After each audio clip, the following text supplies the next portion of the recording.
بسم اللہ الرحمن الرحیم الصلاۃ والسلام علیک یا رسول اللہ الصلاۃ والسلام علیک یا حبیب اللہ۔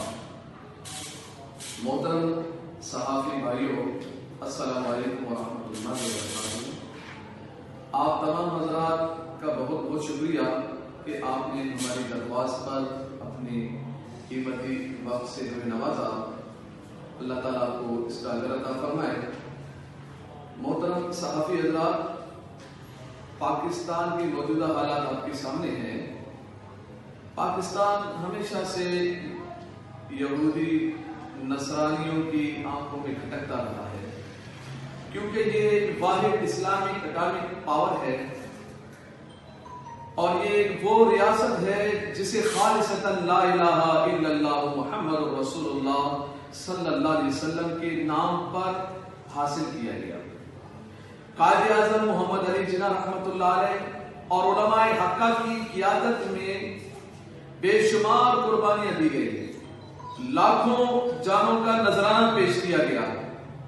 اتنے آسانی سے ہمیں یہ نہیں ملا، بہت قربانیاں دی گئی تاکہ ایک اسلامی ریاست کا قیام عمل میں آئے اور مسلمانوں کو اقلیتوں کی طرح زندگی نہ گزارنی۔ اس اسلامی ریاست کے حصول کے بعد سے اب تک روز بروز اس کے خلاف کبھی کشمیر میں پاکستان سے محبت کرنے والوں کو سزا دی جاتی۔ ایسی صورت میں حالات کا تقاضا تو یہ تھا کہ اسلامیہ نے پاکستان کو اعتماد میں رکھ کر ان سارے عوامل کے خلاف بھرپور رد عمل تیار کیا جاتا، مگر افسوس کہ بیرونی طاقتوں کے اشاروں اور دباؤ پر اسلام کے نام پر بننے والے اس ملک میں اسلام ہی کے خلاف اقدامات شروع کر دیے گئے۔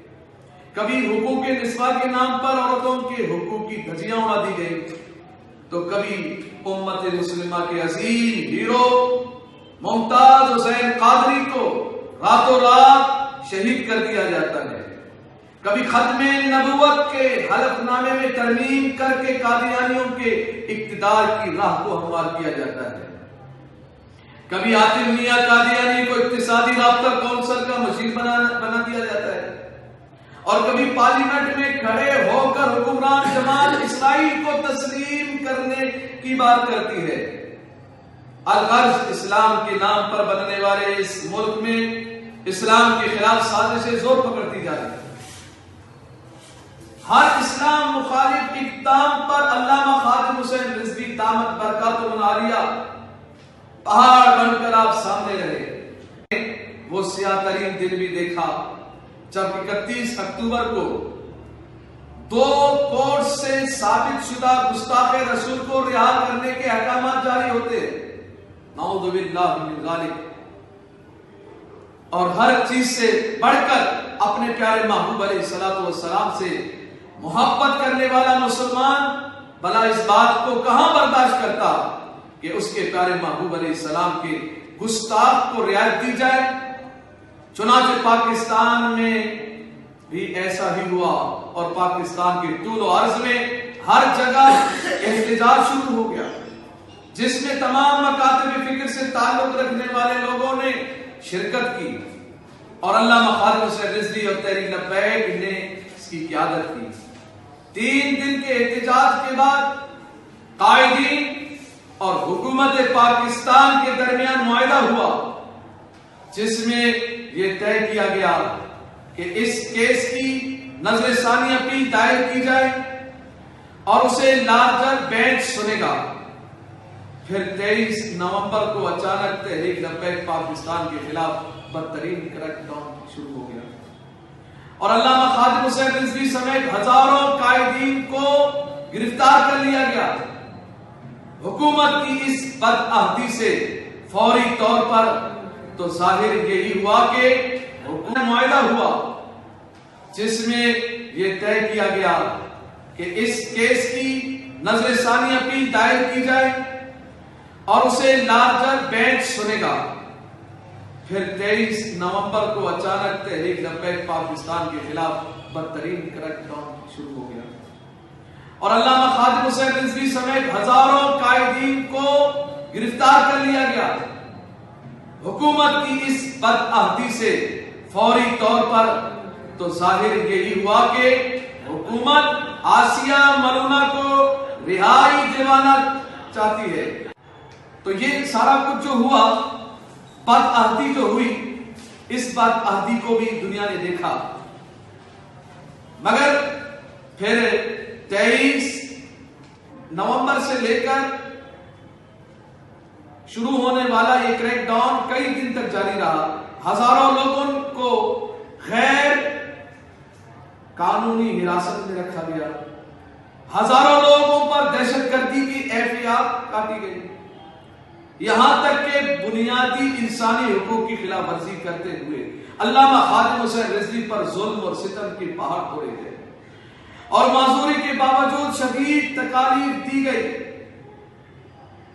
غیر قانونی حراست اور پھر دہشت گردی اور غداری کے مقدمات، 39 دن تک آپ کو قید میں رکھا گیا اور وہاں سے پھر 20 روز کے لیے جسمانی ریمانڈ میں رکھا گیا۔ ہم پر ظلم و ستم کی انتہا تو دیکھیے کہ امیر تحریک لبیک سندھ علامہ غلام غوث بغدادی جو پہلے ہی 21 روزہ جیل میں گزار کے آئے تھے، ان کو صرف پریس کانفرنس کرنے کے جرم میں گرفتار کر دیا گیا۔ کتنا ظلم ہے یہ! احتجاج آئینی حق ہے ہم سب کا، اور تحریک لبیک نے صبر کا دامن ہاتھ سے نہیں جانے دیا اور ہر ظلم کے مقابلے میں آئینی اور قانونی جدوجہد کو جاری رکھا۔ لیکن پھر 29 جنوری کو آسیہ کیس کی نظر ثانی اپیل کی سماعت کا اعلان ہوا، جس میں لارجر بینچ کے بجائے 3 رکنی بینچ کا انتخاب کیا گیا، اور اس 3 رکنی بینچ میں سے 2 وہی جج تھے جنہوں نے 3 ماہ پہلے اسے بری کیا تھا، اور پھر نظر ثانی کا نتیجہ بھی وہی نکلا جس کی امید تھی، یعنی اپیل مسترد کر دی گئی اور گستاخ رسول کی رہائی کا فیصلہ برقرار رکھا گیا، اور یہ ثابت کر دیا گیا کہ 23 نومبر سے تحریک لبیک کے خلاف شروع ہونے والا کریک ڈاؤن ایک گستاخہ کو بچانے کے لیے کیا گیا تھا۔ ان کو رہا کر دیا گیا، لیکن افسوس 126 دن دارالحکومت یرغمال بنانے والی حکومت میں آ کر احتجاج کرنے والوں کو کنٹینر دینے کا وعدہ کرنے والی تبدیلی سرکار کو عاشقان مصطفیٰ کا لبیک کا نعرہ ہی کو برداشت نہیں ہوا، اور ایک بار پھر حکومت احتجاج کرنے والوں پر ٹوٹ پڑی۔ برداشت کر سکتے ہیں مگر اپنے نبی کی گستاخی کو کبھی بھی برداشت نہیں کر سکتے، اور جو گستاخی کرے اس کی بریت کو کبھی بھی برداشت نہیں کر سکتے۔ بس یہی پیغام ہمیں دینا تھا کہ جو ہمارے ساتھ ظلم ہوا، جو ظلم و ستم کیا گیا، میڈیا کے لوگوں نے بھی ہمارا بائیکاٹ کیا، مگر جو نہیں دے رہے وہ نہ دے، کیونکہ ان کے دینے نہ دینے سے ہمیں فرق نہیں پڑتا، بلکہ وہ اپنے ایمان کے تقاضوں کو بھول رہے ہیں کہ ہمارا ایمانی تقاضا کیا ہے۔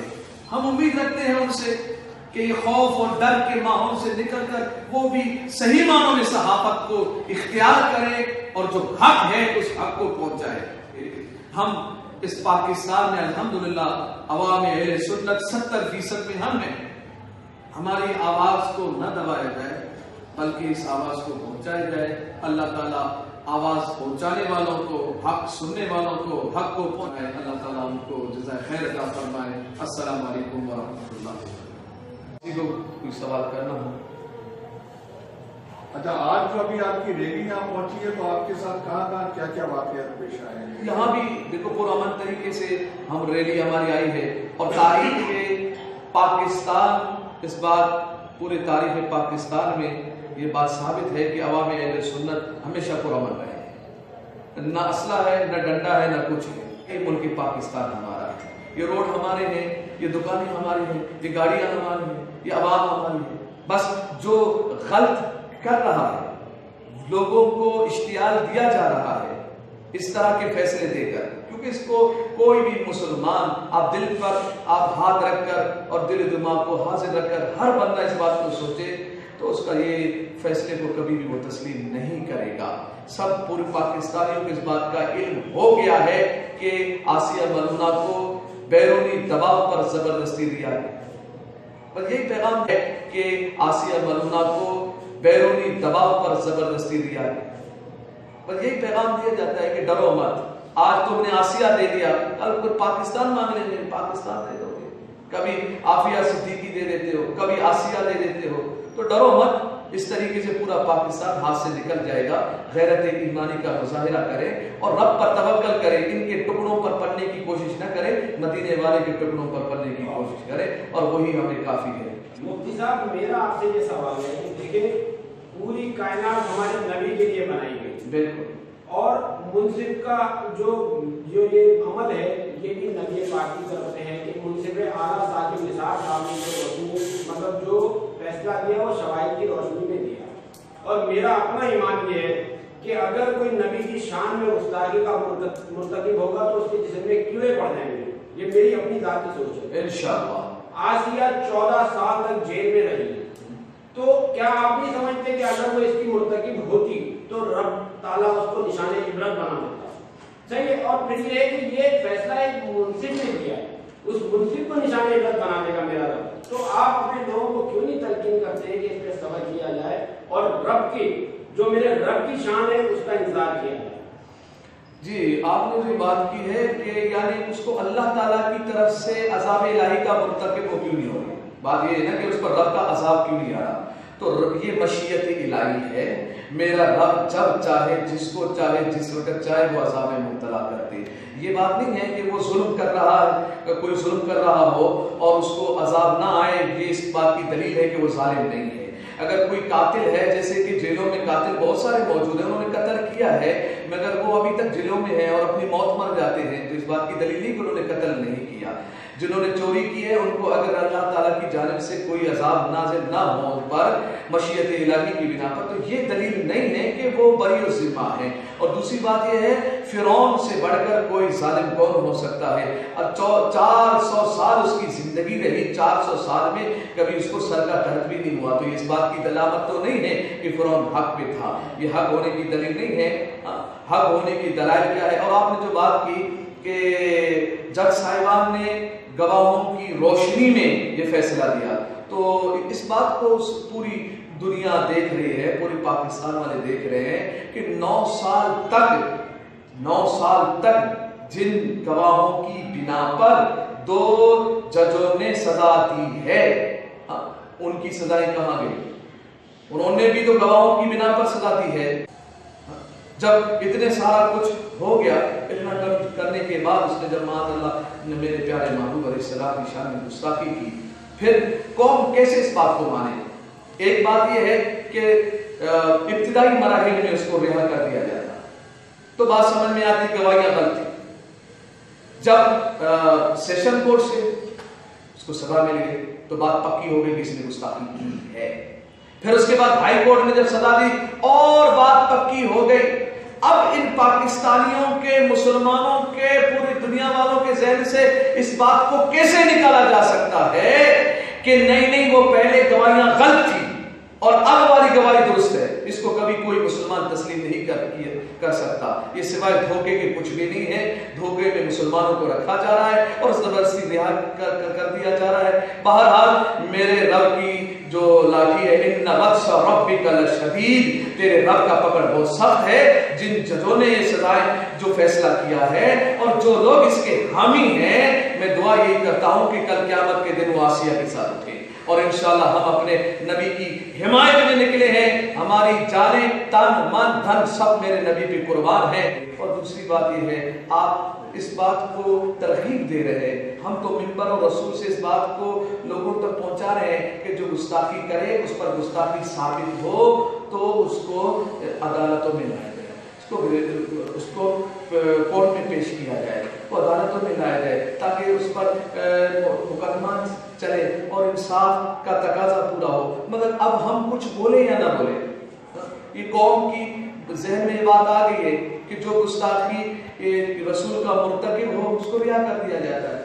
پہلے تو ہمارے لیے سہارا اور پوری پاکستانی عوام کے لیے ایک سہارا تھا نا کہ 295C قانون موجود ہے, اس کے تحت کسی نے ان کو سزا دی جائے گی, مگر آج تک جب تک سے یہ قانون بنا ہے آج تک 295C پر عمل نہیں ہوا ہے, کسی کو آج تک سزا نہیں دی گئی. ایک پہلی مرتبہ آسیہ ملونہ کو سزا موت دی گئی اور اس کو بھی بری کر دیا گیا تاکہ اس قانون کو غیر مؤثر بنایا جائے. تو یاد رکھیے گا آپ کے غیر مؤثر بنانے سے یہ قانون غیر مؤثر نہیں ہوگا, کیونکہ ان بطش ربک لشدید, میرے رب کا پکڑ بہت سخت ہے, اور جب میرا رب پکڑے گا پھر ان سب کی اچھی اچھی چیخیں نکلیں گی. اللہ تعالیٰ ہم سب کو نیک بات کرے. اس میں ذرا مفتی صاحب میں یہ بھی پوچھوں گا کہ اگر آفیہ بے گناہ اور بے قصور تھی تو سلمان تحصیل نے گورنر کی حیثیت سے صدر مملکت کو اس کی معافی کی درخواست کس بنیاد پر کی؟ بالکل بات درست کی آپ نے کہ سلمان تحصیل نے جو آسیہ ملونہ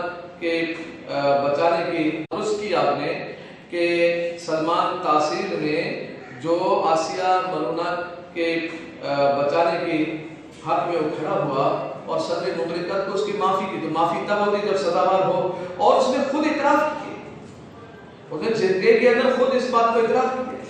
اور یہ بات بھی یاد رکھیے گا FIR جو کاٹی جاتی ہے تو جب تک تحقیق نہ ہو, مکمل نہ ہو, شواہد نہ ہو, کچھ مالا پورے نہ ہو, اس وقت تو FIR نہیں کرتا. اور SP لیول کا ہی بندہ کاٹتا ہے. تو کیا وہ سب ایسے بیوقوف تھے, سب ہی یعنی ان کے عقل کام نہیں کر رہے تھے؟ کیونکہ کسی کو کوئی ذاتی دشمنی تو ہے نہیں سے, کسی کو کوئی مسئلہ تو سے ہے ہی, اور اتنے سارے لوگ جو پورے پاکستان میں احتجاج کر رہے ہیں وہ اپنی ذات کے لیے تو نہیں آئے, وہ اپنے محبوب کی شان کی حفاظت کے لیے آئے. اور اس ملک میں جو ملک ہمارا اسلام کے نام پر لا الہ الا اللہ محمد رسول اللہ کے نام پر ہمیں ملا, اس میں بھی ہمارے ساتھ اتنی ناانصافی کی جائے گی.